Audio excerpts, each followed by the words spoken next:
Welcome to citizen force news. Montha తుఫాను ఏపీని వణికిస్తోంది. రాష్ట్రం వైపు గంటకు 8 కిలోమీటర్ల వేగంతో కదులుతూ దూసుకొస్తోంది. దీంతో తీర ప్రాంతంలో ప్రమాద ఘంటికలు మోగుతున్నాయి.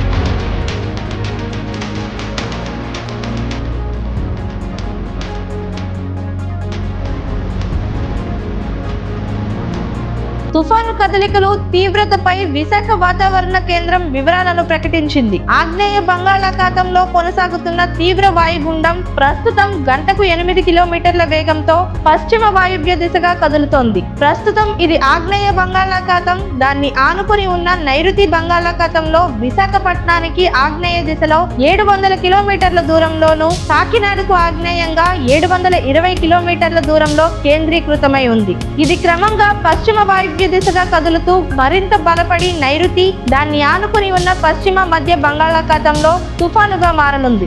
అనంతరం వాయువ్య దిశగా కదులుతూ సోమవారం మధ్యాహ్నానికి తీవ్ర తుఫానుగా మారనుంది. తర్వాత ఉత్తర వాయువ్య దిశగా కదులుతూ సోమవారం సాయంత్రం లేదా రాత్రి సమయంలో కాకినాడ సమీపంలో తీరం దాటే అవకాశం ఉంది. మొంతా తీవ్ర తుఫానుగా మారిన సమయంలో గంటకు 90 నుంచి 100 కిలోమీటర్లు, గరిష్టంగా 110 నుంచి 120 కిలోమీటర్ల వేగంతో బలమైన గాలులు వీస్తాయని విశాఖ తుఫాను హెచ్చరికల కేంద్రం అధికారులు తెలిపారు.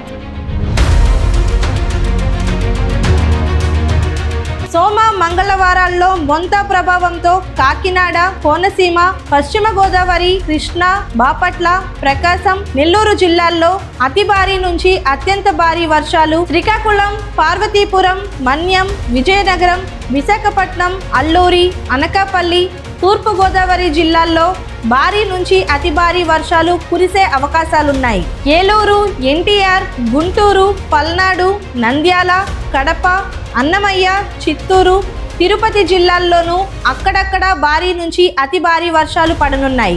29వ తేదీన శ్రీకాకుళం, విజయనగరం, విశాఖపట్నం, ఏఎస్ఆర్, అనకాపల్లి జిల్లాల్లో 1-2 చోట్ల భారీ నుంచి అతి భారీ వర్షాలు, కాకినాడ, తూర్పు గోదావరి, కోనసీమ, పశ్చిమ గోదావరి, ఏలూరు, ఎన్టీఆర్, కృష్ణా, గుంటూరు, బాపట్ల జిల్లాల్లో పలు చోట్ల అత్యంత భారీ వర్షాలు కురిసే సూచనలున్నాయి. తుఫాను ప్రభావంతో కోస్తాంధ్ర తీరం అంతటా బలమైన ఈదురుగాలులు వీస్తాయని, ప్రజలెవ్వరూ సముద్రం వైపు వెళ్లొద్దని వాతావరణ శాఖ అధికారులు హెచ్చరించారు.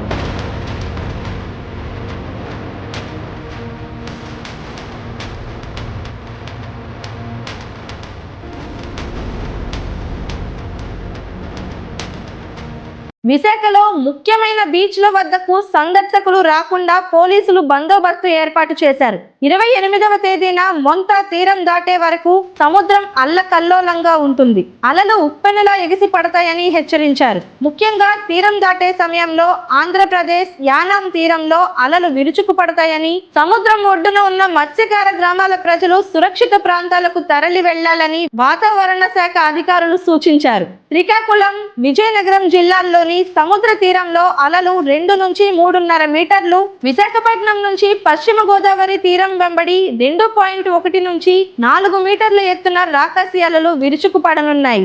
తీరం దాటే ప్రాంతంలో అలలు ఉప్పెనలా ఎగిసిపడి తీరం కోతకు గురయ్యేలా చేస్తాయని, సమీపంలో ఉన్న మత్స్యకార గ్రామాల్లోకి నీరు చొచ్చుకుపోయే ప్రమాదం ఉందని హెచ్చరించారు. తుఫాన్ హెచ్చరికల నేపథ్యంలో ఈ నెల 29 వరకు మత్స్యకారులు వేటకు వెళ్లరాదని సూచించారు. మొంతా విరుచుకుపడనున్న నేపథ్యంలో పోర్టుల్లో ప్రమాద హెచ్చరికలు జారీ చేశారు. విశాఖపట్నం, మచిలీపట్నం, కృష్ణపట్నం, నిజాంపట్నం పోర్టుల్లో మొదటి ప్రమాద హెచ్చరిక జారీ చేశారు. గంగవరం, కాకినాడ పోర్టుల్లో మొదటి ప్రమాద హెచ్చరికతో పాటు సిగ్నల్ నంబర్ 5 ని జారీ చేశారు. కళింగపట్నం, వాడరేవు, భీమునిపట్నం పోర్టుల్లో అప్రమత్తంగా ఉండాలంటూ 112, 1070, 1800, 425, 0101 నంబర్లకు రాష్ట్ర ప్రజలు కాల్ చేయవచ్చునని అధికారులు సూచించారు. అలాగే ఏపీఈపీడీసీఎల్ సీఎండీ ఇమ్మడి పృథ్వీతేజ్ అధికార యంత్రాంగాన్ని అప్రమత్తం చేశారు.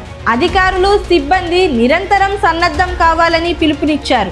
ఇదిలా ఉండగా తుఫాను ప్రభావం ఉంటుందని అంచనా వేస్తున్న జిల్లాల్లో అన్ని విద్యా సంస్థలకు 2 నుంచి 3 రోజులు సెలవులు ప్రకటించారు. తుఫాను నేపథ్యంలో ప్రజలు అప్రమత్తంగా ఉండాలని అధికారులు సూచిస్తున్నారు. వారానికి సరిపడా ఆహారం, నిత్యావసరాలు అందుబాటులో ఉండేలా ఏర్పాట్లు చేసుకోవాలని ప్రభుత్వం సూచించింది. మీ పవర్ బ్యాంకులు రీఛార్జ్ చేయండి. సమీపంలోని సహాయ కేంద్రాలను తెలుసుకోండి. విపత్తు పరిస్థితుల్లో సహాయం కోసం మీ స్నేహితులు, బంధువులకు సమాచారం ఇవ్వండి. డిజిటల్ పేమెంట్లు పనిచేయని పక్షంలో వినియోగం కోసం కొంత నగదును చేతిలో ఉంచుకోండి. సురక్షితంగా ఉండండి. అత్యవసర సహాయం కోసం 112, 1070, 1800, 425, 0101 నంబర్లకు కాల్ చేయండి. మరిన్ని ఎమర్జెన్సీ అప్డేట్స్ కోసం సిటిజన్ ఫోర్స్ న్యూస్ ఛానల్ను సబ్స్క్రైబ్ చేయండి. అలాగే కొత్త వీడియో నోటిఫికేషన్ కోసం బెల్ ఐకాన్ను క్లిక్ చేయండి.